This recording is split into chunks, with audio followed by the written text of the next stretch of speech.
Thank you, darling. Yeah, some say revenge is a dish best served cold. So whatever happened to that Bob guy you were after? Personally, I'd like to hear some of your other adventures. Like, I don't know, do you ever go toe-to-toe with a red man?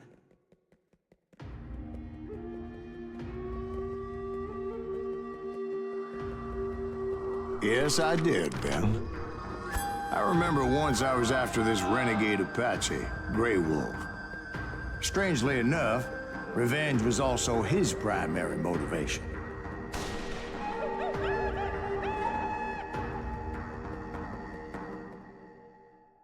A bounty was put on Grey Wolf's head, and that's how I came to hunt him in the mountains. Mountains so high they tickled the nether regions of heaven.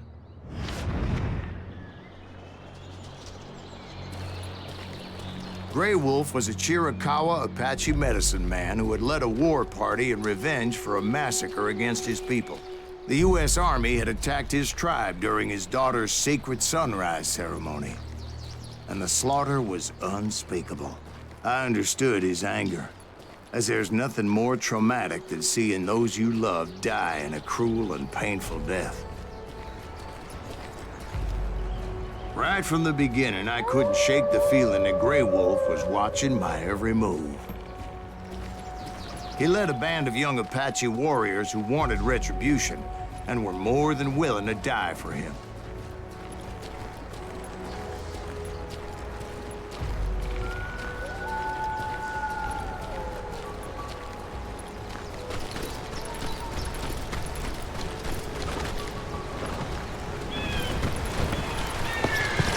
They saw me before I saw them.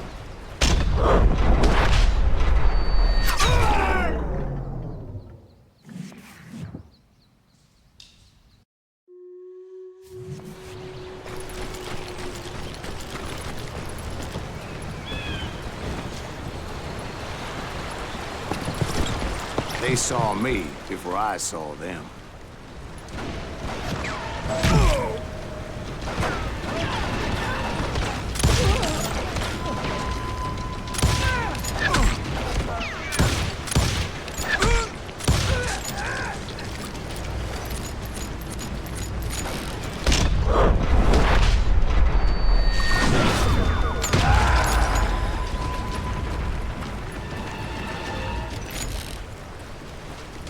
And it crossed my mind that maybe this wasn't such a good idea. But now that the shooting had started, there was no backing down.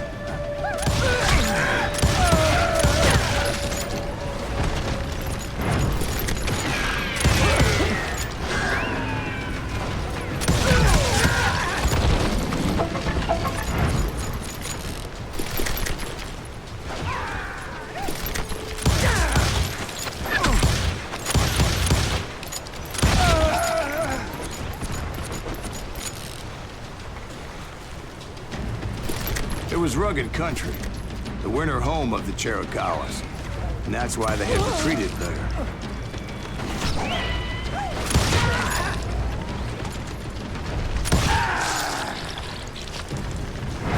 I admit to having some regrets about going after them the way I did. But then again, got a lot of those.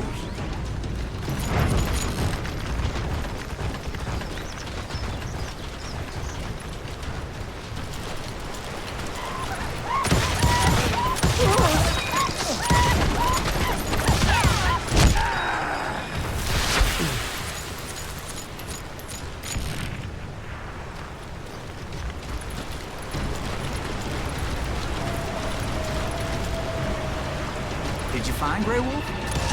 Not at that moment, but I did find the entrance to their hideout.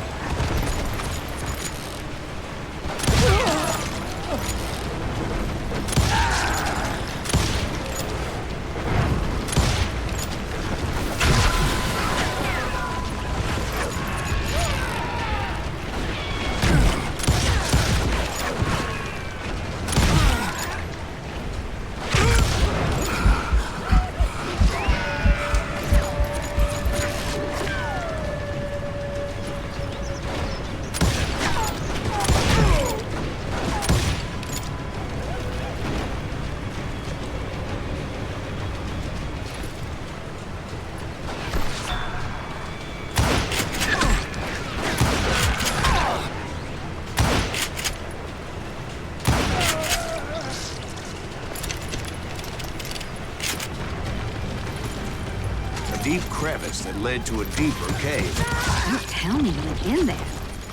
Yeah, but it's not out of bravery so much as pure, angry cussedness.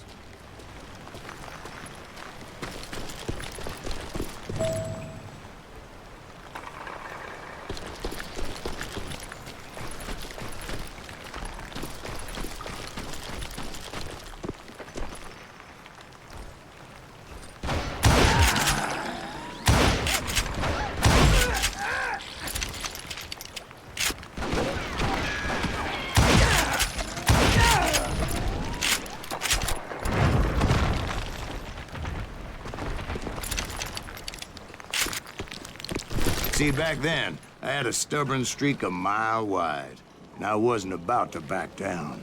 So it was like pitch black in there? Actually, it was pretty well lit. They had torches on the wall.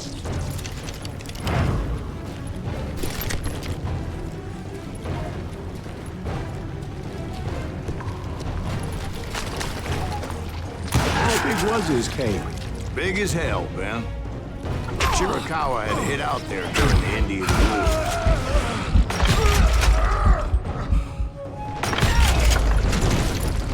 They thought it was haunted with the ghosts of those murdered by the horse soldiers. The cave was haunted with dead Indian ghosts? To be honest, I was more concerned with the live ones than the dead ones.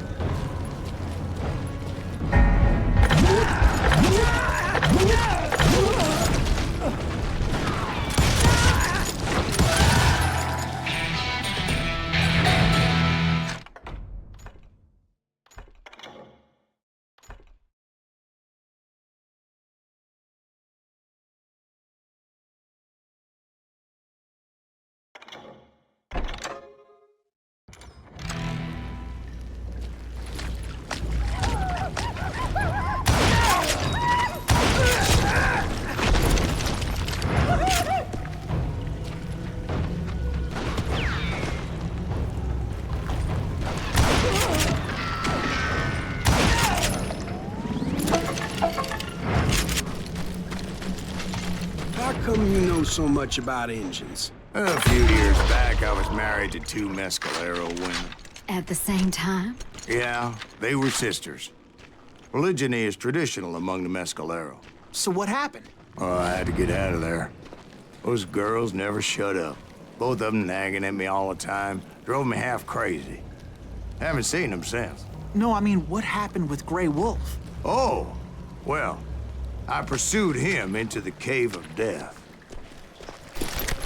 I came upon this flooded grotto, and that's when I saw him. He came to me unarmed and unafraid. His voice echoed in the shadows. And I sensed he meant me no harm. You carry great darkness in your heart, and if you do not release it, it will claim your soul. The sound of his voice put some kind of ancient Indian spell on me.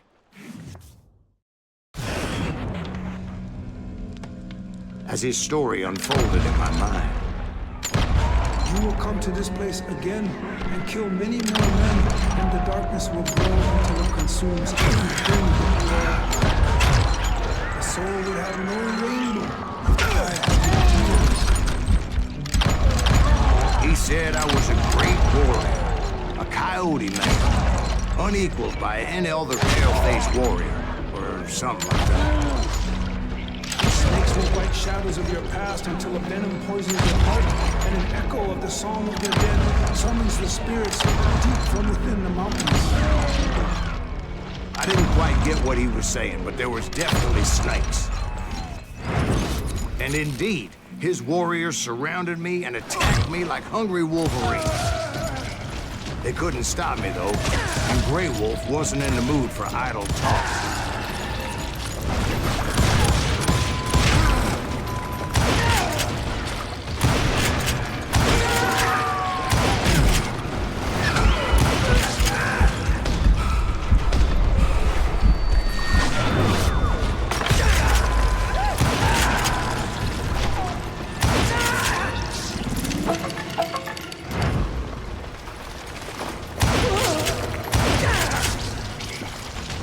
I swear I couldn't see any way out of this trap.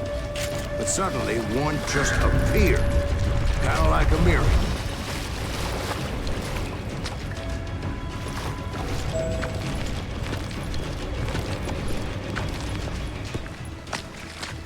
I felt like I would be lost in that damn cave forever.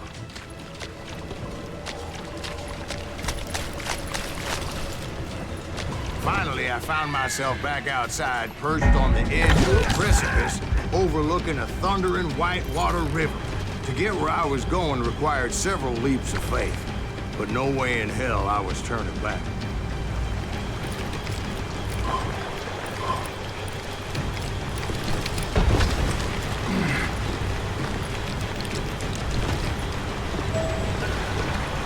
I chased after him, determined to make him explain the meaning of all that mumbo-jumbo. Mumbo-jumbo is right. Are you making this all up as you go? A few details may be fuzzy, brother, but I am relating exactly what happened to me. There were dozens of Apache warriors aiming at me from on high. Dozens? Well, maybe not dozens, but there was a lot of them. At least 3 or 4. Well, more than that, little lady.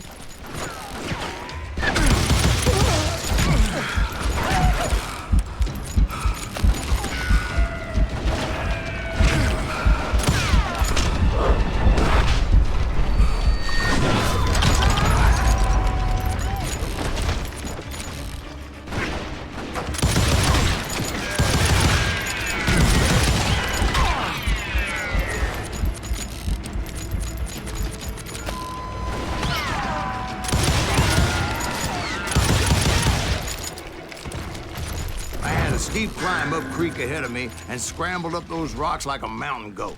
I was determined to locate Grey Wolf and find out exactly what the hell he was trying to tell me.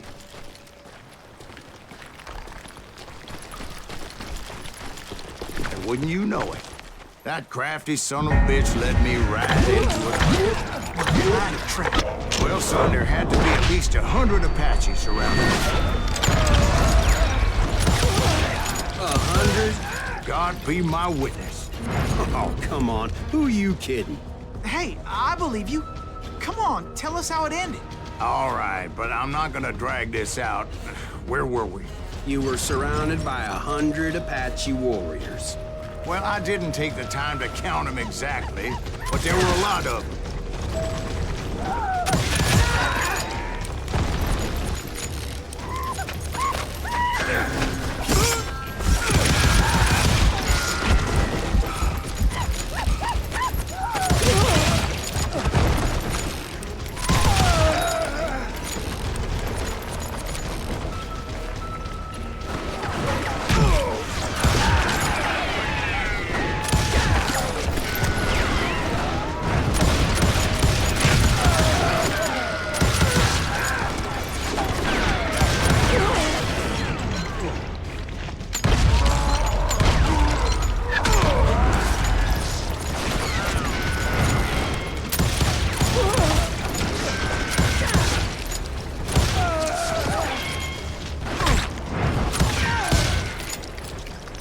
And in the end, a path appeared before me that I had not seen before. I followed it as I desperately needed to find out what Grey Wolf was trying to tell me.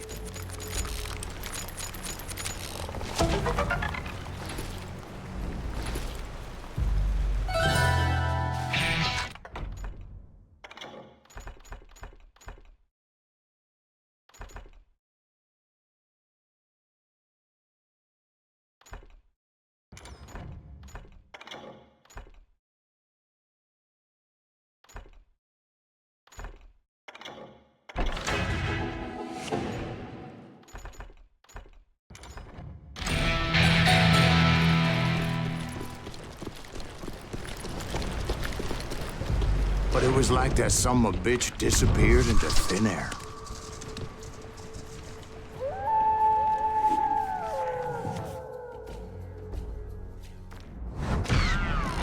Never did find him. And never did collect my goddamn bounty.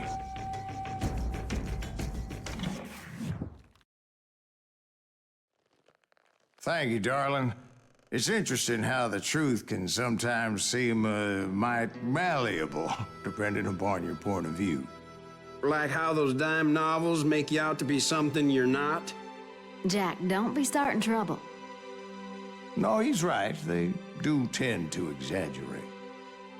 Did they exaggerate your part in taking down the Daltons? Well, I was there in the flesh, boy, so I saw what happened firsthand.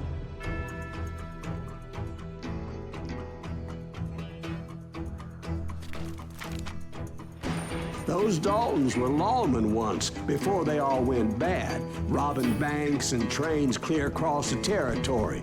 Until Coffeeville, of course. I was one of the citizens who took up arms that day. Fighting on the side of right?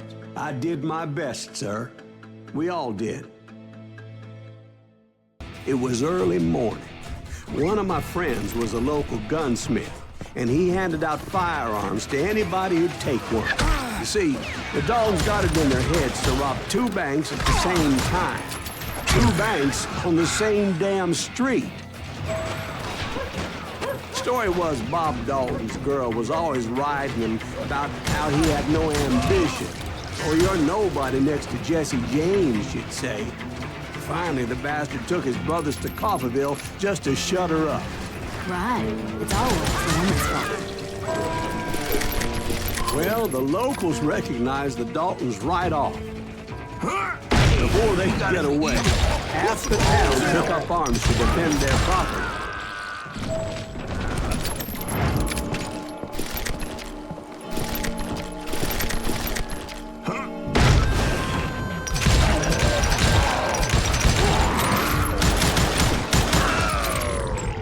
The brothers paid dearly for their stupidity. But everybody knows they had it coming. There's more to it than that. I read all about that day, so I know for a fact that it went down very differently. First of all, it was high noon. A posse of U.S. deputy marshals were on the rooftop across the street. Get ready, boys. They're gonna make a move. The lawmen had been tracking the Daltons for months. Now they finally had them dead to rights. Among them was a bounty hunter feared by many a lawbreaker. The marshals tried to get the Daltons to surrender. They'll give up eventually. You can't wait to send the bitches out.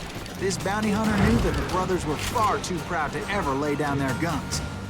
You ain't stopping me.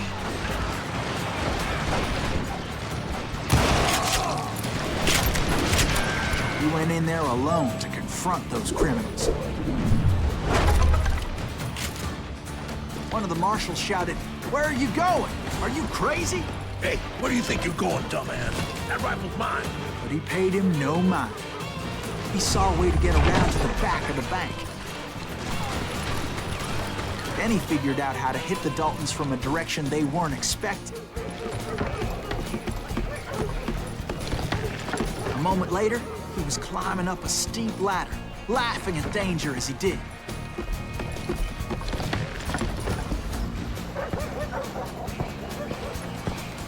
It was brave men like him who risked their lives to tame this wild country.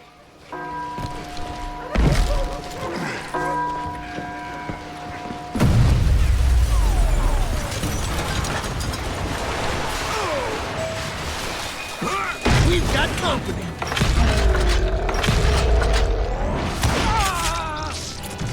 Heroic men like him, who did what other men couldn't or wouldn't to make this country free. Is Jim that Boone, Silas Green? Davy Crockett, Son of a died bitch! defending the Alamo.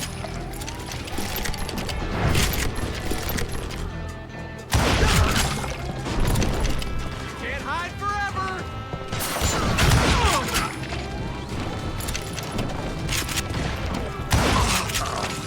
One sorry son of a bitch!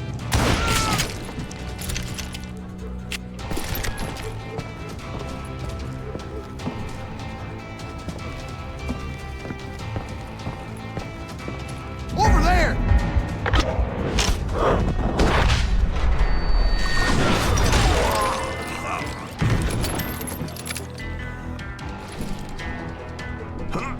Silas Green.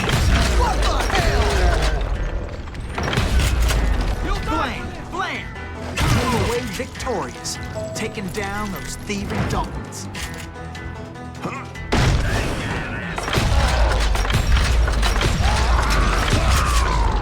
His name was Silas Greaves, and when the dust finally settled, he was the last man standing. Sorry, kid, but that just wasn't the way it happened.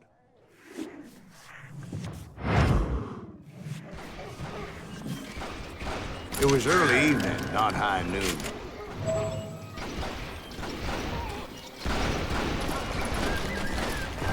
I was late to the party, and Coffeyville was already up in arms. The Daltons blew up a safe, and were all set to hightail it out of there. Those pathetic deputies surrounding the bank were dropping like flies.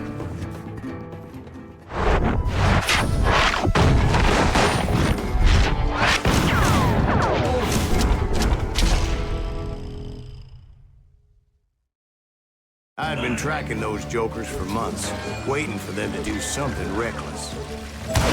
Boy, you are good. Finally, they did.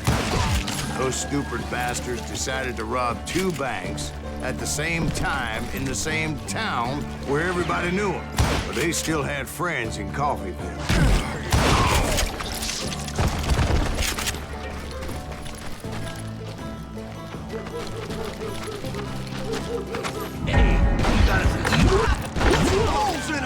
Those friends came after me like a pack of wild dogs, tooth and nail. They were coming at me from all directions. I caught sight of the Daltons running with the money and didn't want to lose it. Problem was, they knew the town better than I did. And to top it off, I found myself in the middle of another shootout entirely. Did the Daltons pull up in somebody's house? No, it was the Smiths, I believe. They were cousins of the Daltons. They were shooting at the Browns, who were shooting at the Daltons. Which wasn't any surprise, because those 2 families have been feuding forever.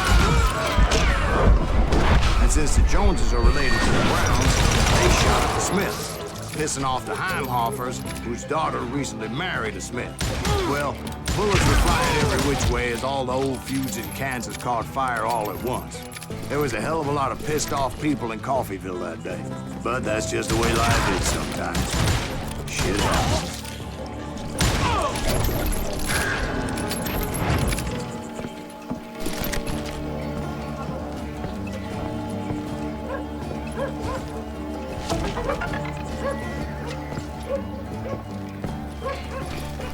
The Dalton boys knew I would never give up. Those Daltons weren't the sharpest knives in the drawer, but they always stood together. They set a trap to slow me down and allow at least 2 of them to escape. The 3rd brother stayed behind to plant me, just in case that trap of theirs didn't work.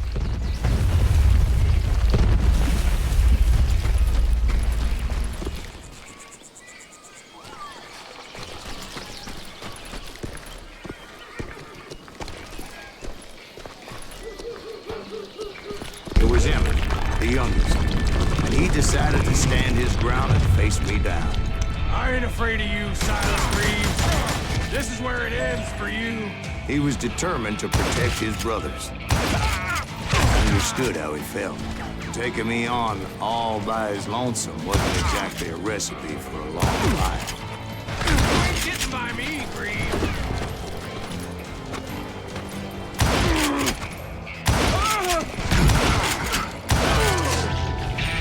But Emmett Dalton survived the robbery in Coffeyville. He's the only Dalton who did. They say he was shot 23 times. Well, Dwight, who do you think put all those damn holes in him?